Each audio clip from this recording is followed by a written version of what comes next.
Welcome to Moments in Leadership, a podcast where you will hear firsthand about the careers of senior military leaders as they share their own unique and individual experiences.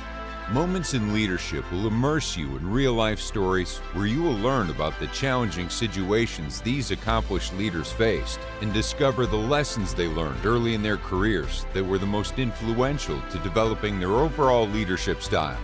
And now, here's your host, retired Marine Corps Lieutenant Colonel David B. Armstrong. Before we get started on this episode of Moments in Leadership, I just wanted to say thanks for listening. Whether you're a first-time listener or you've been following along from the start, I'd really like to know what you think about the show and, of course, any suggestions that you have for improvements. But here's how you can help me keep this project going, and it's costless. If you could subscribe, leave a 5-star review if you think it's worthy, leave a quick review if you listen on Apple Podcasts. The reviews, the subscriptions, the 5 stars, it really makes it easier for others to find the show, and it helps a lot more than you think.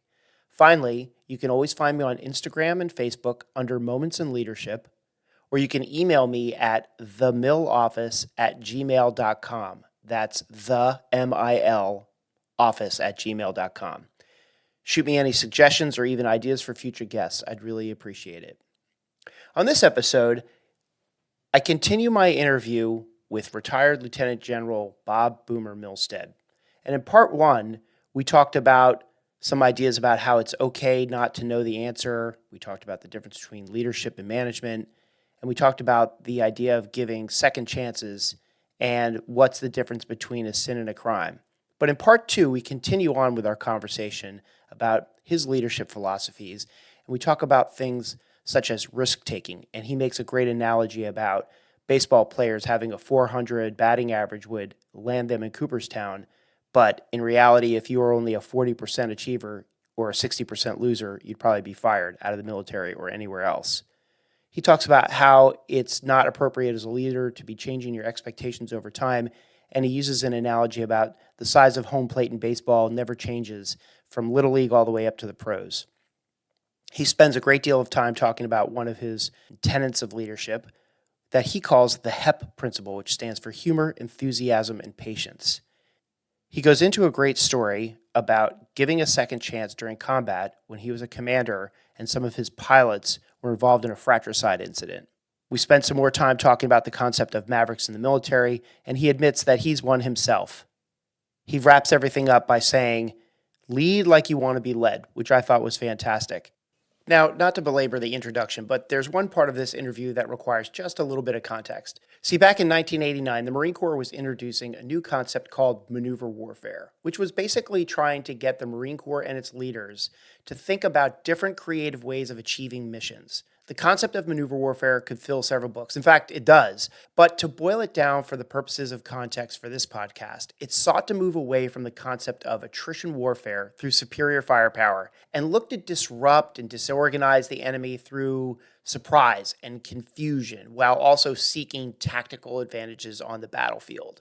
It requires young leaders to think creatively because they're not told how to do something, only what they're expected to achieve, why, and why it's important to the bigger picture. Think of it as moving away from providing someone with a Lego kit of a ship that's complete with instructions and pictures, and instead handing them a tub of Lego pieces and saying, "Hey, build a ship that can carry troops and landing craft," and that's it. At one point in my time as a lieutenant at the basic school, which is where all new Marine officers begin their career, I was placed in charge of a small unit of other lieutenants during a field exercise that was supposed to go out and scout the defenses of an enemy location that was being led by a company of enlisted instructors that were also assigned to the basic school. Now, since maneuver warfare is supposed to give me the license to use whatever creative means that were at my disposal to seek those tactical advantages on the battlefield, I decided to disguise myself as a captain and an instructor at the basic school, walk right up into the middle of the defensive position of the enlisted company, and ask for a briefing on the defenses. Well, it worked, but that level of creativity had not yet been fully embraced by all the captains who were running the exercises. And while the intelligence gathering and the ensuing attack were a complete success, I found myself in some pretty unpleasant hot water for such a junior officer. As anyone can imagine, the story made its way around the basic school very, very quickly. And since General Milstead was an instructor there at the basic school while I was beginning my time there, he knew the story and referenced it as part of this interview. So with no further ado, here is part 2 of my interview with General Milstead. General Boomer Milstead, who in part 1, we had a great conversation where we talked about some of the early parts of his career as an aviator in 169 and his time with 2nd Anglico, which was really kind of 1st Anglico. But in order to understand that inside joke, you'll have to go back and listen to part 1 and some of the things that he learned. We talked about how there's a huge difference between management and leadership, talked about what leaders should do when somebody that's working for them responds to an inquiry with, I don't know. Pretty fascinating conversation there. So make sure you go back and check that out. But we wrapped up part 1, sir, with talking about second chances. And you said something very interesting about there's a huge difference between a sin and a crime. And then I kind of lobbed the potato about, are we encouraging people to not take chances in training because the opportunity for second chances are so few and far between? The zero defect mentality, which was a popular term back when you and I were in the 90s. I think that probably still exists. Maybe it has a different term now, but I just wonder in a world that could potentially require a new creative way to fight future battles, with technology being where it is and enemies and potential enemies in the future, and what, the fact that we could end up in a peer-to-peer situation. Are we stifling creativity? Are we stifling the creative leadership that is going to make us successful in future conflicts? Because careers can be so severely impacted by a mistake and the lack of second chances. I think some people would say, could make an argument we are. I know you had Mel on, and Mel Coyote, 6. I mean, CAX, where else do we do that sort of thing? Live fire, maneuver under live fire. Mel probably would have been a great guy to address that. I have heard that argument before, but I've been off active duty now for pilot math 6 years, almost 5 years. So did I ever observe it flagrantly? No. But have I read things and have I heard those arguments made? Yes. So, I don't know. I don't have a personal experience to where I felt stifled. As a squadron commander, we flew the majority of our time at night, which is the most dangerous time to fly, of course. But I had the opportunity. We were in Korea. We would fly at night. There were 2 other squadrons up there, and neither of them would fly at night. We flew almost exclusively at night because I said, I want you guys to be comfortable over terrain that you may have to fight in, over. And so we took some chances. Now, does that mean I was a better commander than them? No, it's just, but I had faith in my guys. You talk about failure, and, I love baseball. So I'll use a baseball analogy here. You hit 400, you're going to, over your lifetime, you're going to Cooperstown. You got a lifetime batting average. What's your failure rate? 60%. Now in our business, if you got a 60% failure rate, you're going away. Home plate is 17 inches. It's 17 inches in Little League. It's 17 inches in high school. It's 17 inches in college. It's 17 inches in the pros. 17 inches is home plate. You can't throw a ball across 17 inches. We don't make the plate bigger. You don't change your, expectations, and you don't change the parameters. You make the people fit them. And then if they can make mistakes, it's okay to make mistakes.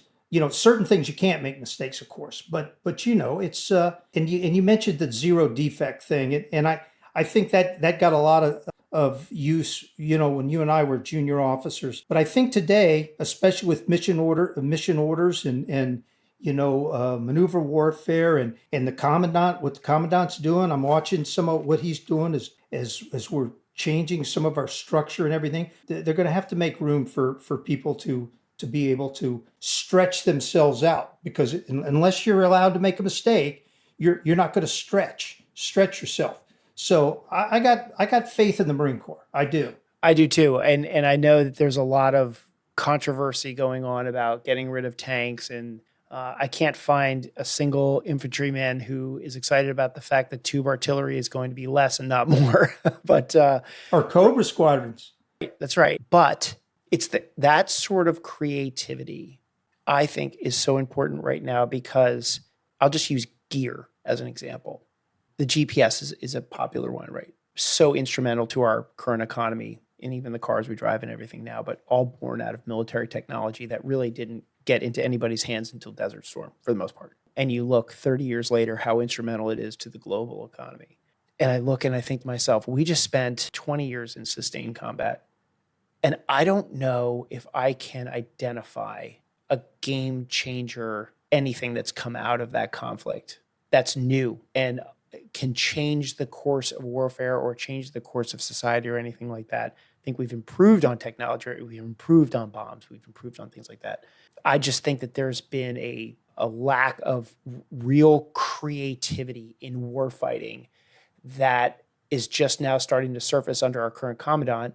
There's a lot of creative thinking coming out of him and his group, and I applaud them for that, and I'm excited about that. And then I asked this question, okay, great. If we're going to have this big change in the Marine Corps, and we're going to look at our ability to fight a fight completely different, who's going to figure that out? Well, it's not the commandant's working team that's going to figure it out. It's a bunch of corporals, sergeants, and lieutenants on the ground who are going to try things out. And so how much freedom are we going to give them, right? Yeah, no, it's training. You know, Alfred Thayer Mahan said, one of my favorite quotes, I'd rather have first-rate men in second-rate ships than second-rate men in first-rate ships. Clausewitz said, what is the human factor is always, overrides the material. It comes down to, like what you said, the lieutenant, the platoon commanders, the young NCOs, it's training.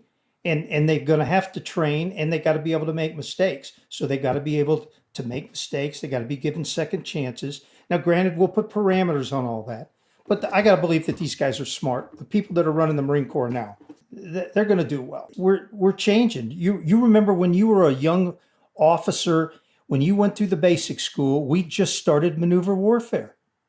It was not, hey, diddle, diddle, right up the middle, two up front, one in the back, hot chow on the objective. It was your 3-day war was probably a reconnaissance pull. And we ended up fighting that way. When we went into Iraq in 2003, I can remember them telling us this is going to be a fast fight. And Conway, who was the MEF commander, he spoke to us before we went. He go, in the absence of specific, I wrote this down and I've never forgot. In the absence of specific orders, attack north. That you talk about mission orders. We went so fast. We didn't have intel. I was chasing Dunford up the highways. We went through those guys like crap through a goose.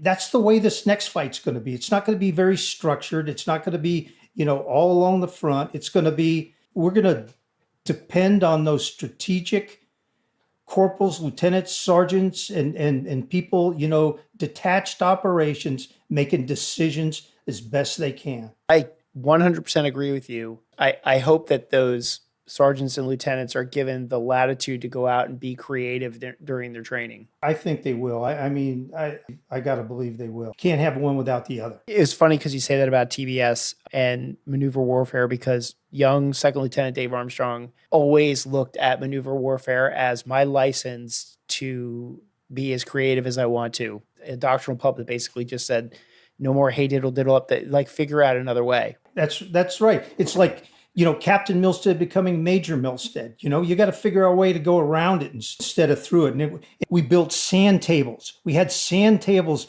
built, at the basic school. And it was a night and day from when Second Lieutenant Milstead went through there and get online and assault through the objective.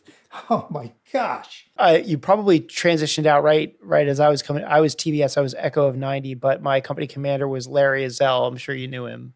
I really wish I was in better touch with him. He was such a role model and an icon. For me personally, he was one of those people that I just sought to emulate. And talk about personalities couldn't have been any farther apart. And I'll never forget, because then on our 9-day war, I found myself sitting in the back of a Humvee with him because I was a radio op. There was something, for whatever reason, I was in a command group and he was there and we were sitting in a Humvee together. It was just him and I. He was in the front seat. I was in the back seat. And we were sitting there. It was very late at night. And he turned around and he goes, "Armstrong, you awake?" I said, "Yes, sir." Because there's no way I was going to tell him I was asleep. He said, "I can't give you your first choice in MOS. You're going to be an artillery officer." I wanted to be a tanker and an Amtracker. And he said, I can't give you your first choice because you're going to be a great artillery officer. And this is the perfect MOS for you. And you're just going to have to trust me on this. You're going to be very well suited for the artillery community. I loved the guy. I just thought he was so fantastic. That's leadership. I flash back because second chance, one of the first second chances that Second Lieutenant Milstead got. Second Lieutenant Milstead overslept. So we lived in Graves Hall, one guy to a room, but I overslept. So I woke up and, oh my God, my heart stops. It's like 8:30. Why didn't somebody come and get me? Where are they? They're out on the parade deck. They're marching around. They're working with their sword. So I, get dressed, go running out there, go up to my SBC. Sir, I've been UA the last hour and a half. I overslept. He said, "Okay, Dick Lewis. We'll deal with it later." And that was it. Fast forward probably 4 months, coming in from the 3-day war. We're riding in the cattle cars. Remember the cattle cars? They don't have those anymore. And you'll have to explain to people what the cattle car, but we're riding the cattle cars. Right. It's basically just a tractor trailer that have holes in it so people can breathe and benches for people to sit in. It was like a metro car. It was like a subway car, and poles to hold on to when they took a car.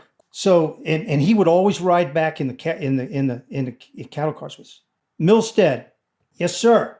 Remember that hour and a half you owe me? This is the end of the 3-day war. It's Friday afternoon." "Yes, sir." "You got the M60s." "Yes, sir." M60s machine guns, 2 per platoon. Where do you go? You go to weapons cleaning, right? You go to weapons cleaning. So after I clean my weapon and turn it in, now I'm there with 2 M60s, and I'm there till probably 10 o'clock, 10:30 at night, because the Lance Corporal is just having a ball. He can find carbon in places that you don't know there should be carbon. So I get done about 10:30 at night. I'm there by myself. I'm the last guy there. I'm cleaning these 2 M60s. So I gave him probably 6 hours for an hour and a half. But he could have run my ass up, or he could have really been hard on me. But I never forgot that. And shame on me for not remembering that when you were talking about second chances. I've never forgot. Milstead. "Yes, sir. Remember that hour and a half you owe me?" "Yes, sir." "You got the M60s." "Yes, sir." That's a good story. What year was it that you were a squadron commander? 1994 to 96. I was a squadron commander then, but I was the XO in 93. So basically 93 to 96, I was in the squadron. And you wanted to tell a story about how you fleeted up from the XO right into the CO job, because that's unusual. Well, I did. I went in. I was the XO. The XO runs a squadron. That's a tough transition when you become the CO, because you got to quit being the XO. It goes back to that delegate stuff. And my XO, I had to let my XO do the day-to-day stuff. That was a tough transition. It was also, I had to think about it. It was deliberate. I had to be deliberate about, I want to jump in there. That's XO stuff. And it's like when I was the MAG commander, the Marine Aircraft Group commander, Marine Aircraft Group 29, we had HMLA 269, and we had Cobra squadrons. This was the Cobra squadron. I had to be deliberate not to stick my nose in their business because I was a Cobra pilot. You tend to gravitate to what you're comfortable to. And I would fly with everybody to the point that my first combat mission in Iraq as the MAG commander, I flew as co-pilot in a CH-46 instead of in a Cobra. I tried to be deliberate in those sorts of things.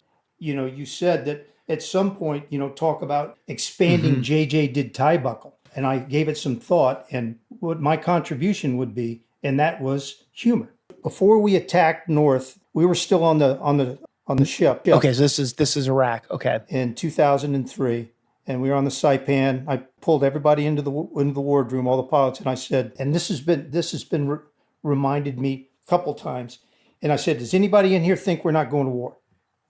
Nobody raised their hand. I said, okay, we are, and I understand how you feel, and we all have a lump in our stomach, but that doesn't mean that we got to have a stick up our ass. And so I expect you to maintain your sense of humor. You know, I maintain your enthusiasm and your patience with one another. I call it my HEP principle. But humor, you know, it's the lubricant when things get really, really tough. I think that we could use a little bit more of it sometimes. I do too. And, you know, as a service, as the Marines, actually all branches of the service, there's always something funny going on. Sometimes it's just really great leadership to just stop for a second and acknowledge the humor, because I think it makes you as a leader very relatable. I like to say, you know, age wrinkles your skin, but if you don't have enthusiasm for what you do and for life, it wrinkles your soul. And patience, like you said, is like humor. Patience, you got to have patience with other people, but you got to have patience with yourself. Because when you shave, who's your toughest judge? Who's the one that's hardest on you? You. So you got to be patient with yourself. And then you hit the nail on the head, humor. You got to be able to laugh at yourself as much and as quickly as you laugh at others. Right. And I think as a leader, one of the things that I think is really important as a leader to make sure that you're identifying is inappropriate enthusiasm. So if you're leading people who are being enthusiastic about pointing out everything that's wrong with the training, those people can draw a crowd really quickly. When you're being critical of things and you're making fun of things, those people draw a crowd really, really easily. Yeah, it's being contagious and negatively. So be contagious, but be contagious in a good way. And enthusiasm is contagious. And you've known that as a leader. The real leader, the successful leader, will take a negative situation and find some way to be enthusiastic about making it better or more realistic, or doing something to make it good training in the military, good training, or even in the civilian world, you could do that. Yeah, we laugh about it, you know, make lemonade out of lemons, and, you know, if it ain't raining, we ain't training. You know, you've got to have the attitude, and people pick up on that. They pick up on it. And so be contagious. You know, it's like I say, you know, calm like panic is contagious. Be contagious, but be contagious in a good way. And that is applicable as much to the boardroom, to the corporate America, as it is to the guys and gals wearing a uniform. I think so too. And a great recent example of that, and I'm sure you'll be able to relate to this more than most people, is I recently heard on the news a recording of the transmission between the pilot of that United Airlines plane coming out of Denver where the engine exploded. So it just happened to be on social media, and I saw it, and I could hear the pilot talking back to the control tower. If I'm this pilot, this is what my radio transmission is going to sound like. I'm going to say the word Mayday 3 times in 2.3 milliseconds. It's going to Mayday, Mayday, Mayday. That's going to be me, right, on the radio. I got an engine on fire. I'm turning around. Give me a heading. I need to get down. I'm at altitude. This guy's like this. Mayday, Mayday, Mayday. This is United flight, whatever it was, heavy. I've got an engine malfunction. I can't believe how calm you're being on the radio. Aviators will tell you he knew it was being recorded, so he's got to sound cool. Right. Or like Captain Sully when he's like, I'm taking it into the Hudson, you know. I'm taking it into the Hudson. What? Yeah. You're making the point that calm, like panic, is contagious. And panic can be a situation where you're in combat, or panic can be in a situation in the boardroom where something's going really wrong and somebody needs to make a decision and people start Another way to say it is like, don't spaz out. I just think it's a really negative contribution to a problem when you're spazzing out or you're not, you're panicking is, I guess, a way to say it. But the enthusiasm and the patience and the humor, I think, are just important components to leadership from the perspective of the most successful leaders I saw were the people who were the most relatable. Well, you said something that you wanted to be like EZ. I like to say they won't remember what you said exactly, but they'll never, ever, ever forget how you made them feel. You've never forgotten, you know, you can remember somewhat what EZ said and how he said it, but that feeling, how he made you feel as a leader, you'll never forget that. No, I won't. I had a couple of interesting experiences with him that were imprinted. They're some of my crystallizing moments. And do you recall the incident in Larry's TBS company where the lieutenant tried to kill himself by went down to the Hawk and got drunk and then cut his neck open with a K-bar knife? No, I must have been gone. It was Memorial Day weekend of 1990, the Monday night of Memorial Day weekend. And so we'd only been at TBS anyway, I was one of the first people into the room. So I didn't really even know. Major Zell was the company commander. Like, he would come in and talk to us and leave. There wasn't a whole lot of opportunity for personal interaction at that point. You're still getting your pubs and everything at that point at TBS and maybe running the O course. And so I got called into his office because he obviously wanted to know everything about that. That was my first interaction with him. And I found him to be like really empathetic towards the whole situation, which I was kind of shocked about. Very early imprinting there. Then a week later, we had those, like you did, we had the sand tables in the company area, and somebody would issue a tactical decision game, and you would come in and you had to fill out your order on an index card. That's all the room you had. And you submitted it into a box if you decided to participate in the TDG. And so I did one. I put it in the box. A couple of days later, Major Zell comes down to my BOQ room. So we were all alphabetical. So Armstrong, I'm right there. I'm basically on the command deck in my room. He comes down, knocks on my door, and he said, it's like 7:30 at night, 8 o'clock. And I'm in PT gear. And he said, hey, Lieutenant Armstrong, you got a second? I was like, oh, shit. Yes, sir. He's like, follow me, and starts walking me down to the command deck. I thought I was in trouble for something. I thought I had something to do, or potentially had something to do with the kid that tried to kill himself. And he walks into the sand table thing. He pulls my card out. He goes, let's talk about this for a second. And walked me through one-on-one, the two of us, no one else, sat there and walked me through for about 15 minutes what he thought about my plan. I thought this was good, but you should consider this. And I thought to myself, here's a guy that's a major and just took 15 or 20 minutes out of his day to come down and personally talk to me about something to make me a better officer. I thought, wow, if 15 or 20 minutes can make that sort of an impression on people, what can you do with an hour? If CEO or president, of a five-story building spends 15 minutes a day walking around his spaces, he can make an enormous impact. I can't tell you the number of times I've talked to those kinds of guys and asked them, when's the last time you walked the hangar deck, or when'd you get out? Well, I don't. Well, you can't lead from behind a desk. You need to get out, walk around. Yeah, it's an important leadership trait, and Matt Cooper talks about that in my first episode interview with him too. But I'm interested. MAG 29, was that your command that you had that you took into Iraq? How long had you been the MAG commander when the order to launching into Iraq? I took over MAG 29 in June of 2000, and then the towers came down September. And we didn't go to war for, 2003. I mean, it was March 2003, and it was 9/11, so it was a year later. So I'd been the MAG commander, at least a year. In other words, when I brought the MAG home, say June, May, whatever, and had my change of command about a month later or so. So it was, I took the MAG to war on the backside of the tour. Okay. And so you had all the squadrons, Cobras, 53s, they were all falling under your command, right?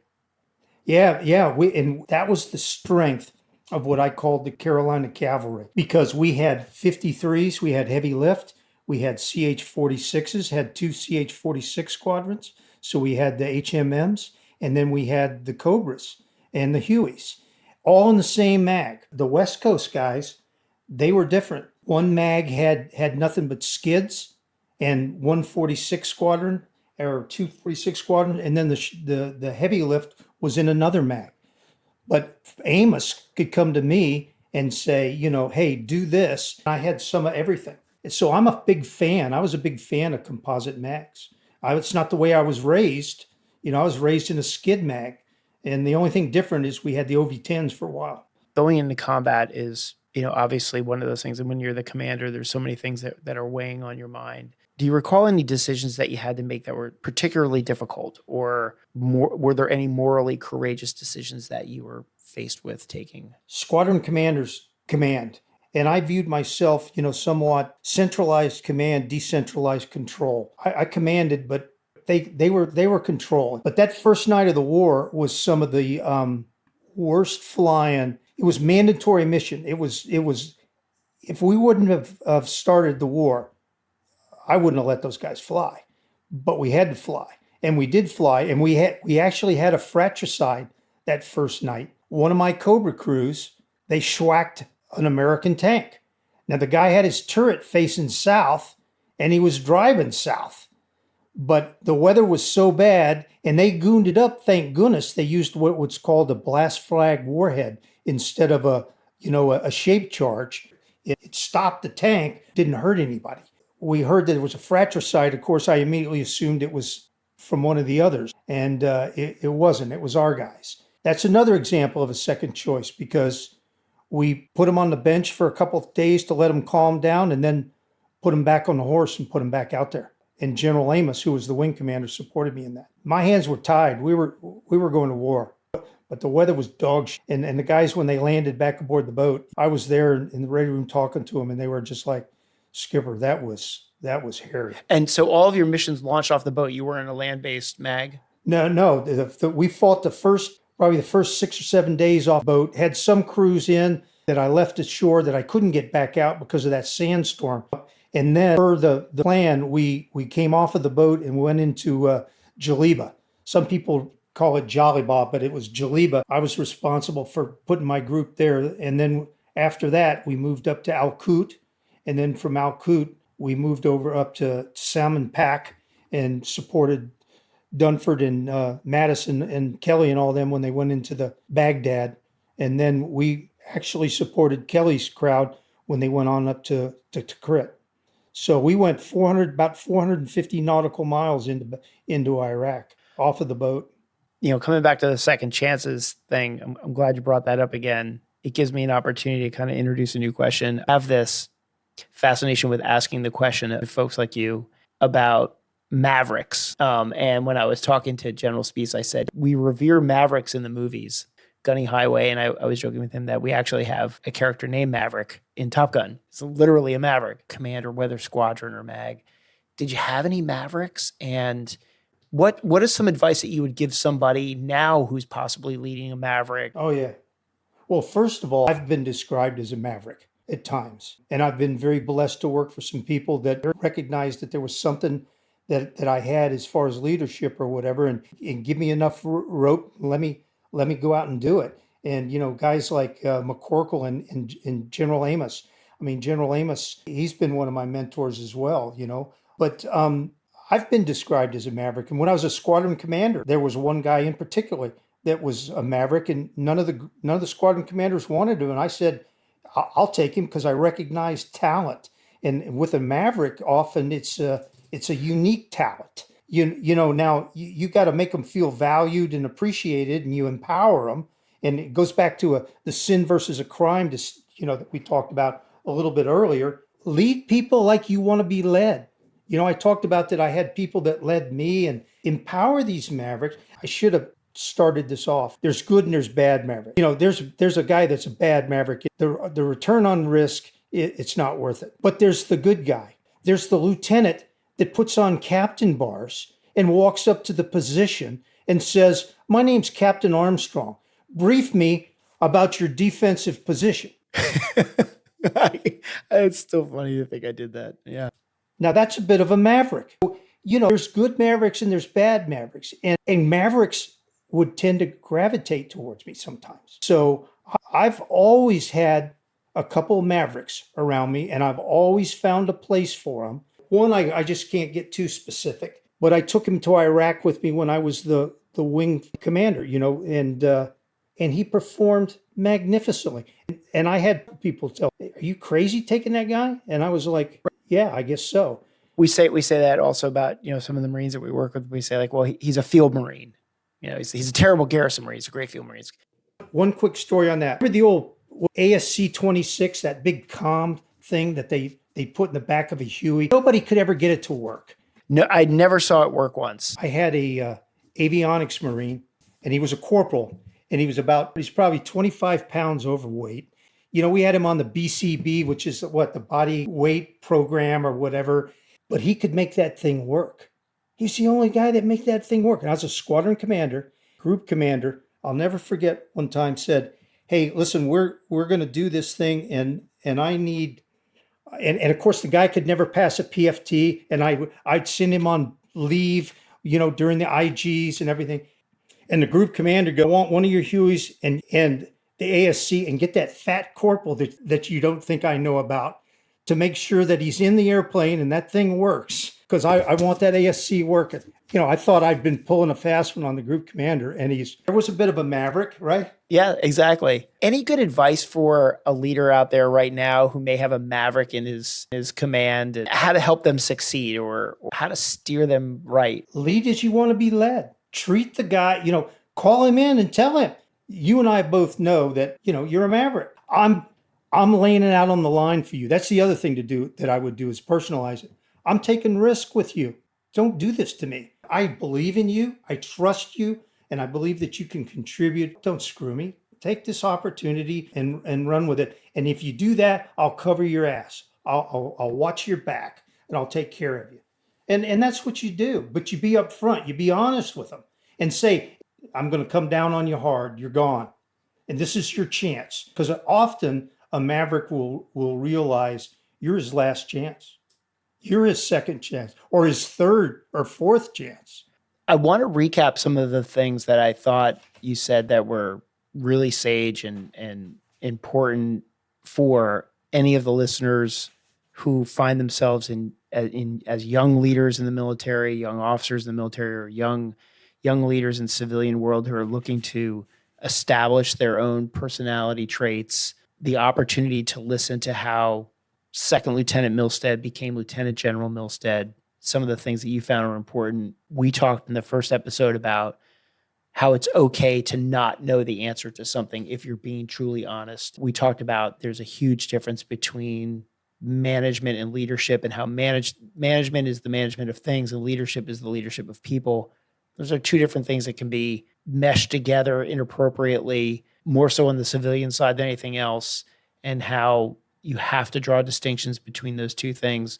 We moved into second chances and you made the comment, there are things that are sins and there are things that are crimes. And I've never heard it articulated like that. I think it's such a phenomenal encapsulation of those two things because they're two totally different things. We then, in the beginning of this part, we talked about risk taking, and you made some great analogies using baseball where he said if you were a 400% batting average, in other words, you got on the base for 40% of the time, that means you're a 60% loser and you'd probably go to Cooperstown. But in a lot of other places, if you're a 60% failure, you're probably not long for any leadership job. And then you talked about how home plate is the same size all the way from little league up to the major leagues. You made the point how leaders don't ever change their expectations. And I thought that was brilliant. We talked a little bit about humor, and that was one of the components that you said is not necessarily a word in JJ Did Tie Buckle or our leadership principles.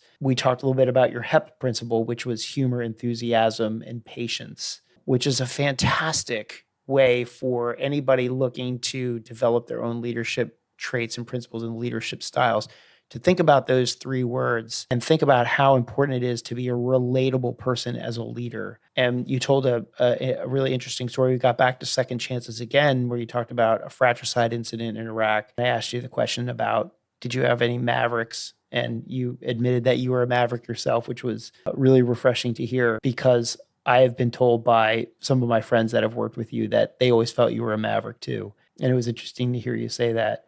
And you again made the point that there's a huge difference between sin and a crime. And then you said, I wish that you had said this in the beginning, but it was lead like you want to be led. And gosh, that just seems so simple. And it is. I look back on that and I think, okay, if 3-star Boomer Milstead was standing in front of a classroom of brand new second lieutenants at TVS, and they've been there for, let's just say they're graduating in a month. So they've been there a while and they're getting ready to graduate. They all know their MOSs. And they've asked you to talk to them. I would imagine you would say that. I imagine that you would talk about the HEP principle and how important enthusiasm is. And what else would you tell them? So here is 40-year Marine veteran Boomer Milstead, 3-star general, accomplished Maverick, and is now being asked by a bunch of people who could potentially serve 40 years themselves, the next 40 years. What are you telling them? I'd tell them, I already said it, but people may not remember exactly what you say, but they'll never forget how you made them feel. So to always remember that, I tell them that that leadership is a position of service. Servant leadership gets a lot of talk now, but my wife and I have viewed our time in positions as squadron commander, group commander, commanding the recruiting commander, kind of as a ministry. Shame on me. My faith didn't come out a great deal, and we've talked for almost 2 hours, but maintain your priorities. My priorities is my faith, then my family, then the Marine Corps. And I would tell these guys that.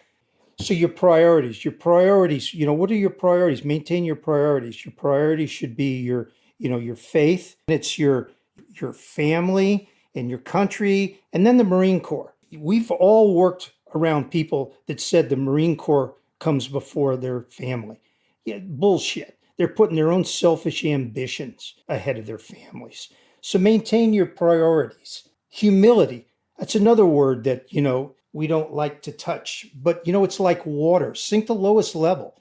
Remain humble. Nobody's where they actually got. You get to where you go in a 40-year career. You're carried by a bunch of Marines, and you're carried by your family. The other thing that I would talk to them about is, just real quick, is bluegills. I call it my bluegill analogy. My grandfather used to love to fish, and he'd catch a bunch of bluegills. And I told him one time, I said, they're not very big, but he goes, but at the end of the day, they add up, and so I think leadership is like that. It's like bluegills. It's very few of what we do is follow me, man. We're going to take the hill. It's leading the charge up San Juan. It's little things day in and day out. My wife told me, she's been a great source of some great ones. She told me once, she said, all too often, you don't realize you're a role model until it's too late. There's great wisdom in that, I think. You don't have to be the best horseman to lead the cavalry. That's important as a Cobra pilot. Hey, I'm the colonel. I'm leading, or I'm the squadron commander. I'm not the smartest guy in the room, in the ready room. There's captains in there that know that airplane better than me. But I'm leading the cavalry, but I don't necessarily have to be the best horseman. Make sense? Yes. Yeah. That's a great way to put it. I write stuff down. There's 162 games in a baseball season.